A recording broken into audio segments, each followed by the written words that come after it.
said it twice in a row. Very well. Thank you very much.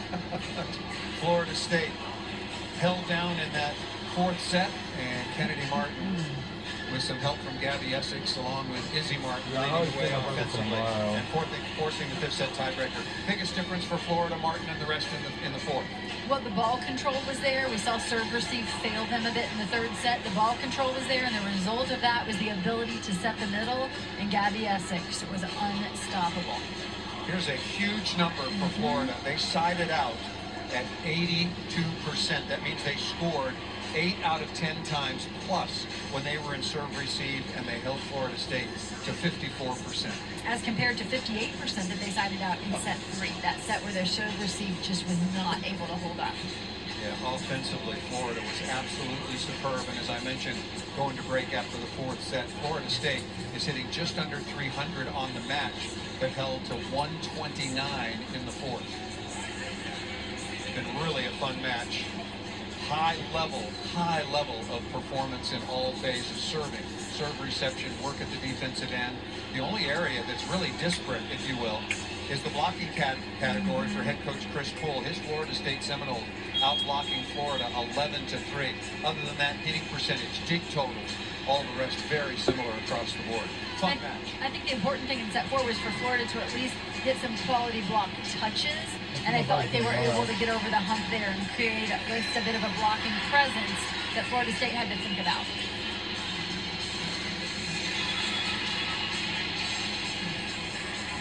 First 5-set match so far on the non-conference for Florida State. Florida dropped 3-2 decision to South Florida earlier on in the non-conference. The first of many, Texas at Baylor, Pitt hosting Penn State, Louisville at Kentucky, Stanford, Nebraska, then Nebraska at Louisville on ABC, Kentucky at Stanford on Saturday. So like I said, when we came on the air, this is kicking off what is going to be one of the most incredible weeks of college volleyball. I can remember it. All those matchups I read off, it sounds like, it feels like a regional semifinal or a regional. When the captains met there prior to set 5, for Florida State, it was Corey Lewis, Taylor Head, Audrey Koenig, and for Florida, it was Ellie McKissick. Guess what? Those are all Florida natives. This means something. Fifth set, each team gets an additional challenge.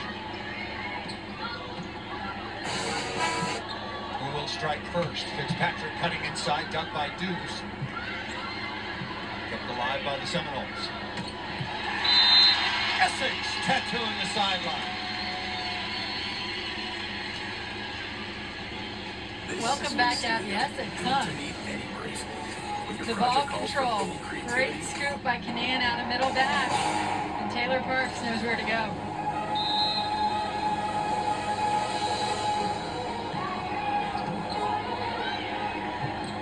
Pass by Ed. What a good block by Essex, this time working on Lewis.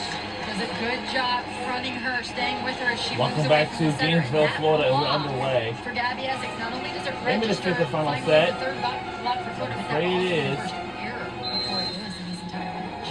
Whoever makes to 15 points wins the game. Set tiebreaker 15. Teams will change sides at 8. 2 timeouts, even though this is an abbreviated tiebreaker set. Each team, as I mentioned, with an additional challenge. A lot of service errors through the first 3 sets. You heard Chris Poole talk about it after the second. That whole area has been cleaned up a lot by both teams. Martin just over the sideline and out of bounds.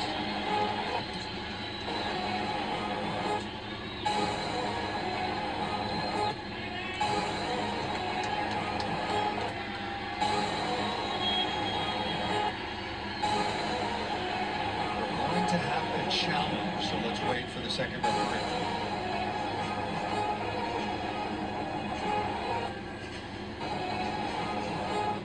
Good to have that additional challenge at the start of the 5th set. Very wise.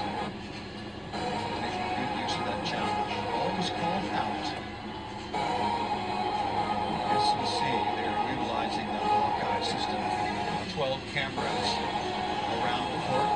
Let's take a quick look.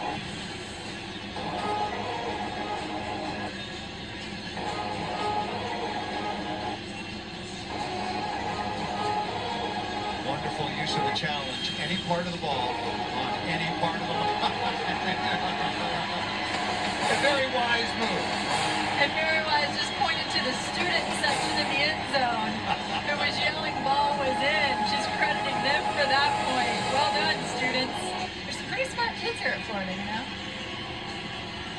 would imagine so. 1,051 wins. Second. Good pass again by Coach. Lewis coming right back. If these teams can keep the passing up, we just get to watch an absolute slugfest between Corey Lewis and Gabby Essex, and I'm all here for it. 16 kills now for Corey Lewis as a middle. Yeah, incredible. Passing and setting. Lewis there on the tap down. That'll go down as a block for number 8 in Garnet. Lewis, not only a Floridian, but born and raised in Tallahassee. All ACC first team last year, honorable mention All-American, trained with Team USA in the spring. Her senior season, she has a very, very bright professional future ahead of her. Essex again. What a good delivery. Taylor Parks, freshman setter, thrust into a starting role in the absence of Alexis Stuckey.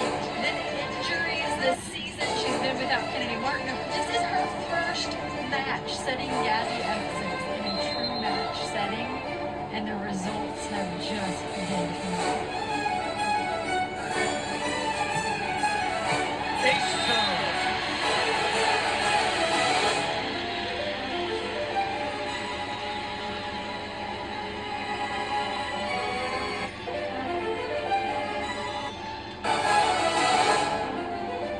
Seventh ace so far. 4 for Florida State.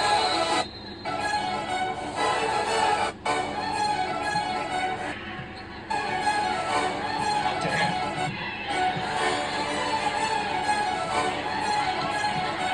Looking for hands and missed it long. And while it wasn't a stuffed block that went for a point, the block that went back to Florida State off of Kennedy Martin created the error, because now all of a sudden those Penn players are thinking about that Martin block. Timeout called by Florida State. McKissick doing a good job at the service line. Obviously, in the fifth set tiebreaker, remember Florida State led 2-1. Here's our Sunday featured NWSL match with Gotham's 2-0 win over the Reign Monday night. They moved into third place in the standings and will square off against Utah at Red Bull Arena. Coverage kicks off at 1 Eastern on ESPN2 and ESPN Plus in English and in Spanish. Missing with more, this has been a fun night of volleyball. Maybe that list of matches still to come. And there is a lot of the top teams. Number 1 Pitt, the Panthers taking on Penn State. That is going to go on the ACC network and some wonderful matches. ESPN as well. With a couple of pretty good middles having a night. 17 and 16 kills respectively. Those are not pin attackers. Those are middle blockers. Well done, ladies. How fun has it been watching these two tonight? And as a setter, I know how much you appreciate the receivers. That is kudos to all 6 receivers for Florida and for Florida State. And Paul, I think worth noting, we mentioned the fact that Florida's only reported 4 blocks, but I think you have to point out the fact that because Florida State's pins can swing from both sides, their setters have actually done a pretty nice job of keeping it away from Martin. They have tried not to swing into Martin. That big solid block of Kennedy Martin is what resulted in Florida's point there before the timeout. Willie McKissick coming in second all time in terms of digs at the University of Florida.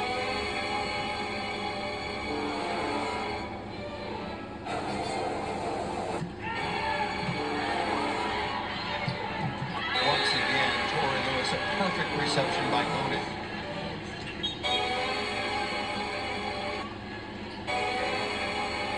Richard McKissick was second coming in with 1772. Lisa Cusack, who played from 2006 to 2009.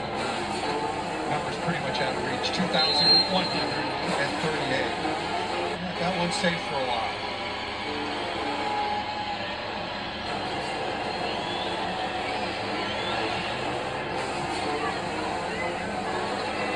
Chance for Florida State. Once again, that pass not perfect. And it is blocked.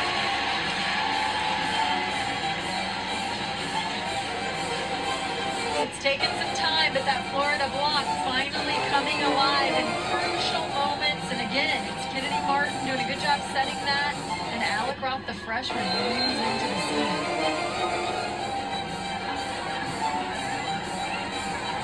Going back to head and off the edge of the block.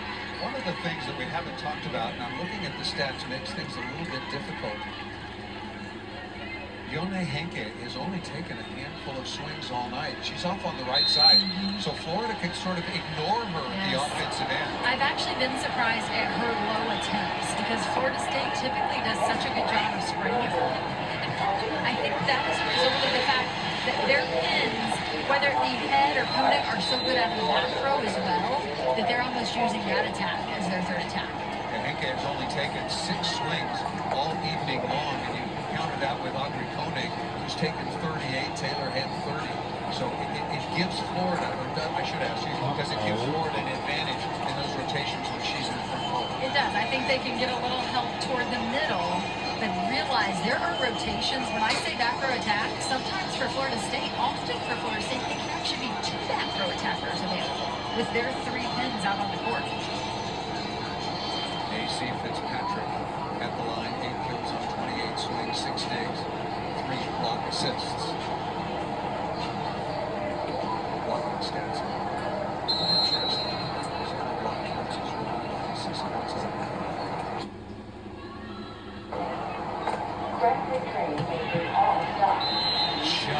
just out of bounds. That was a pretty good attempt that time by Fitzpatrick.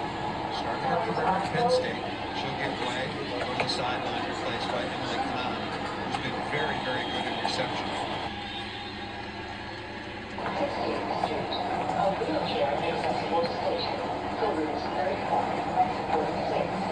Our second challenge, a ball in or out here in this 5th set. That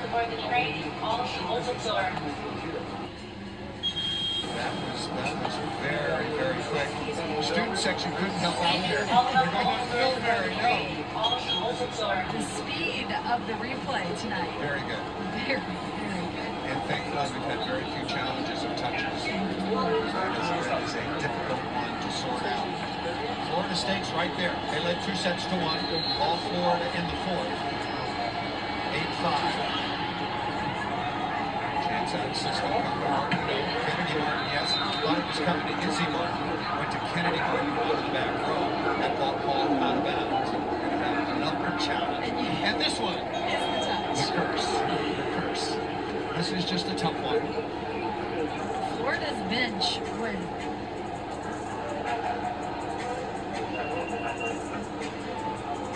And I apologize as we get used to having that announcement from the official, which we so appreciate. No, it's a very good system. And I like it even better when it's fed to the house. I want the fans to know. I want our fans watching at home to know exactly what is being called. You deserve Again, the best. It can't be 99%. You can afford it. If the ball was called out, no touch. It has to be 100% definitive. Only one place does it all. Whatever you do it for less at Harbor Freight. They say good things come to The those ball who was wait. reversed. Well, Took again by the Florida coaching staff. Relevant skills with every 5 to 6 minutes. They're certainly down at the other end taking credit for it. But Martin hit a ball out of bounds, called out, overruled. Ball by Martin hit off the block, called out, overruled with a touch. Yeah. Those are huge points for Florida. Good. Those are the right calls. Right. The most important thing is to get it right. You just see where he was. Big reversal. 9-6 is the advantage now for Florida. What Koenig swinging over the top and missed it. Florida State in real trouble now, Missy. And I think we talked to Coach Poole about their one loss this season to Auburn, and that was what he wanted to say, was that in crucial moments, we cannot leave ourselves out. And that has been an issue with them. Chance for Koenig again. Good dig by Kanan. Martin in transition.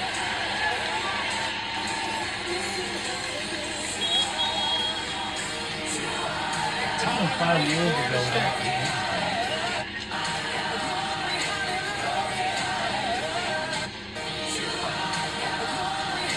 so good. We're going to watch it again. Great job, Martin. We're getting off in transition. And then you see the push from the setter. If that setter doesn't get the ball all the way up to the antenna, those hitters don't have the option that we just saw there. For Izzy Martin, she had the option to turn that one right down the line. So Florida State really up against it. Here's next Wednesday, SEC volleyball doubleheader. Number 15, Tennessee, will be in Alabama. City Center in Knoxville at 7 Eastern. 25 Arkansas. Well, Georgia and Florida State. The volleyball club, yes, we should go. Spectacular week in college volleyball. Starting tomorrow. Texas, Baylor, Louisville, Kentucky, and then it just continues. Wednesday was mentioned over on the ACC network at 7 Eastern time. Penn State. I've had them twice already this year. They are very, very good. Taking on the Pitt-Panthers currently at Louisville. Talk about an in-state rivalry. Once again, we'll get that the Texas Longhorns and the Baylor Bears. And then it just continues over the weekend. Stanford is at Nebraska tomorrow as well. Coming out of the timeout, back to serve. Emerson Boyle. Big lead here in the fifth for Florida after they trail 2 sets to 1.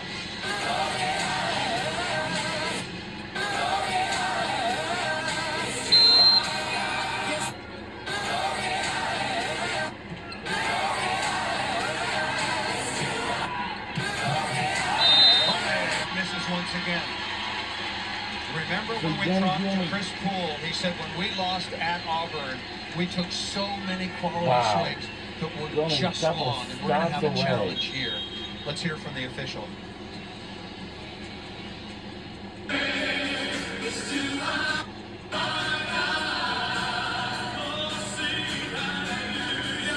you have it. We'll take a couple of looks, and Buckeye will take a look as well. This is good use of the challenge. I saw it out of bounds, but can't take it back to Tallahassee with you. There is the look on Buckeye. There was the video review, and the ball was clearly out of bounds. But getting back to the loss by Florida State at Auburn, 33 games. Sometimes the court just seems, it's not 9 meters. It's a little bit less, it seems. And while the errors don't look to be too egregious tonight for Florida State at Twins, if you look at this fifth set alone, behind errors, more errors than kills, they're getting negative numbers. Florida without an error in set 5, 6 kills, hitting 857. Impressive level of play for both Florida and Florida State. Ford will stay on the board, so now Florida with a commanding lead in the fifth set. Last year in Tallahassee, this match went 5 sets, 16-14 in the fifth. Take a miracle, Chris Poole and his Florida State Seminoles to get back into this scoring.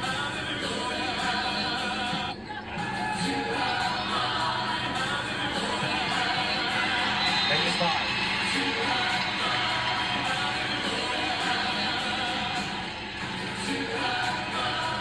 Florida with 13 points already here in set 5, and 6 of them have come by way of Florida State players. Gabby Essex in her return, 16 kills, another perfect. Kennedy Martin, 15 kills.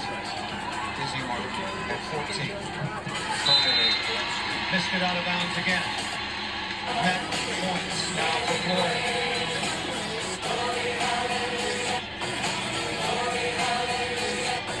Florida Gators have, after a very close first 3 sets, dominated the court 25-16, 25-16.